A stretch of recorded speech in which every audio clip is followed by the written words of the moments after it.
नमस्कार, मैं नेमिचंद मीणा एक बार फिर आपके सामने एक नया वीडियो लेकर आया हूँ। पिछले वीडियो के माध्यम से हमने पढ़ा था कि अंतर्राष्ट्रीय व्यापार के क्या क्या लाभ या क्या क्या इसके महत्व थे। उसी चैप्टर को हम आगे बढ़ाते हैं तो हमारे पास जो टॉपिक आता है नया, वो है अंतर्राष्ट्रीय व्यापार के विपक्ष में तर्क, या यूँ कहे कि अंतर्राष्ट्रीय व्यापार के लाभ या दोष।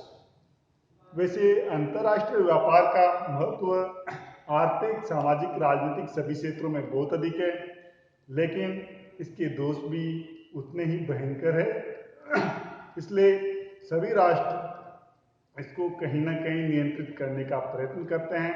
इसमें जो सबसे पहले जो इसका दोष है वो है विदेशी प्रतियोगिता के कारण घरेलू उद्योगों का पतन होता है। जब अंतर्राष्ट्रीय व्यापार होता है तो उसमें एक और विकसित राष्ट्र होते हैं, दूसरी ओर विकासशील और पिछड़े हुए राष्ट्र होते हैं। तो पिछड़े हुए राष्ट्र और विकासशील राष्ट्र विकसित राष्ट्र के उद्योगों का सामना नहीं कर पाते, वो कीमत प्रतियोगिता नहीं कर पाते, फलस्वरूप उनका पतन हो जाता है।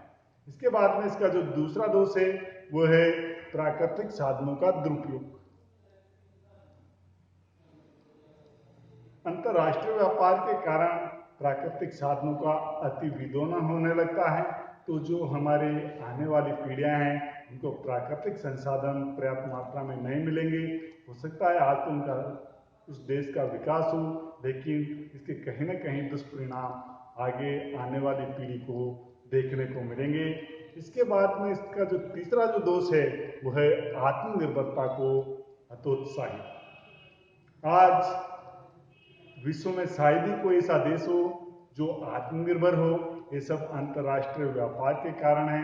जब कोई विपत्ति आएगी या कोई आपदा आएगी या राष्ट्र की सुरक्षा की बात आएगी तो वहाँ कहीं ना कहीं हम दो राय की स्थिति पर खड़े मिलेंगे।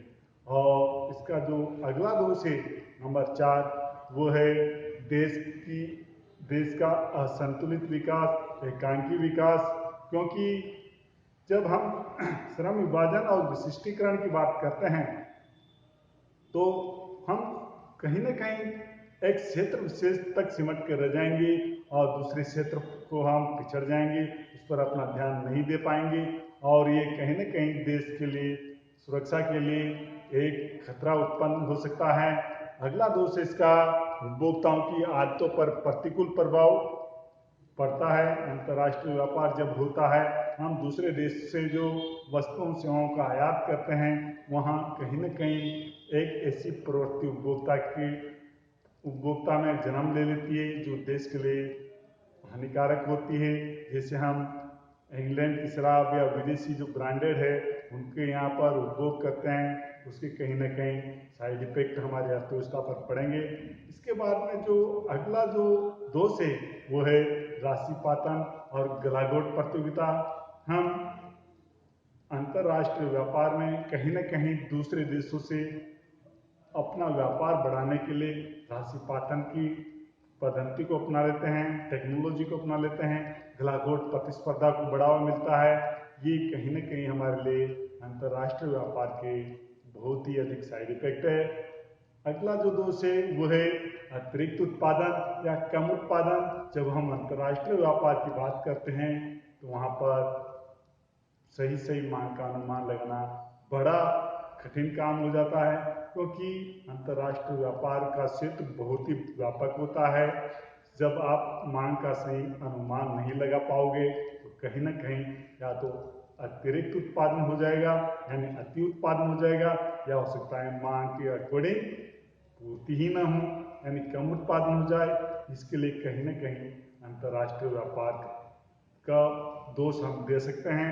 यूँ कहें अगले दोष के रूप में कि आंतरिक उपभोग में कमी।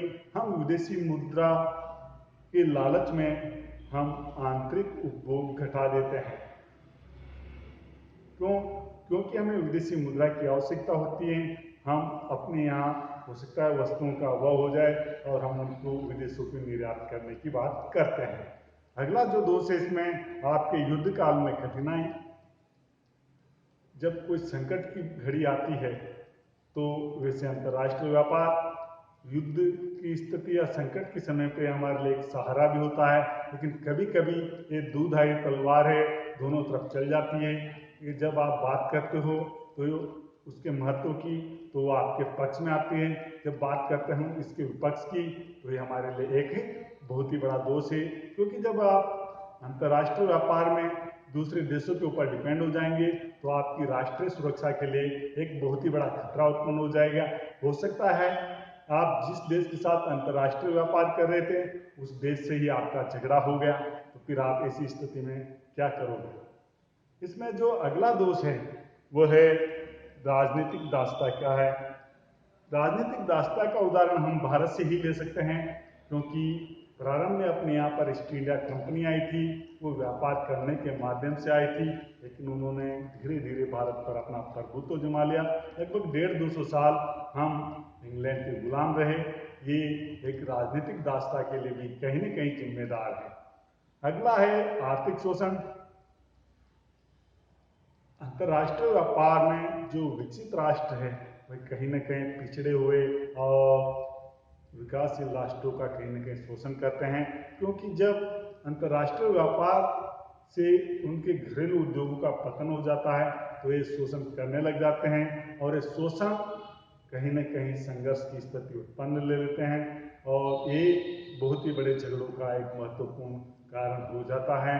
अगला है जो उच्च क्वालिटी की वस्तुएं हैं उनके उपभोग से घरेलू उपभोक्ता वंचित हो जाते हैं, क्योंकि हम श्रेष्ठ वस्तु का निर्यात कर देते हैं विदेशी मुद्रा प्राप्त करने के लिए, और हमारे जो घरेलू उपभोक्ता है वो इसके उपभोग से वंचित हो जाते हैं।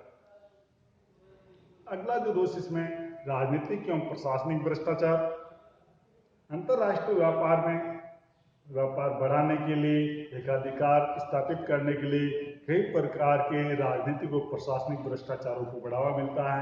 ये अंतर्राष्ट्रीय व्यापार का एक बहुत ही बड़ा दोष है, और कहीं न कहीं अंतर्राष्ट्रीय व्यापार से पिछड़े राष्ट्रों में रोजगार का स्तर भी घट जाता है।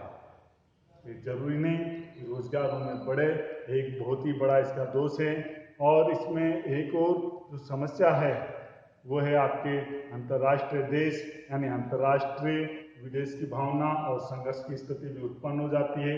जब तक कि अंतर्राष्ट्रीय व्यापार सहयोग के रूप में होगा तब तक तो ऐसी कोई स्थिति उत्पन्न नहीं होगी, लेकिन जब ये शोषण का रूप धारण कर लेती है तो ये हमारे कहीं न कहीं एक बड़ी समस्या उत्पन्न हो जाता है।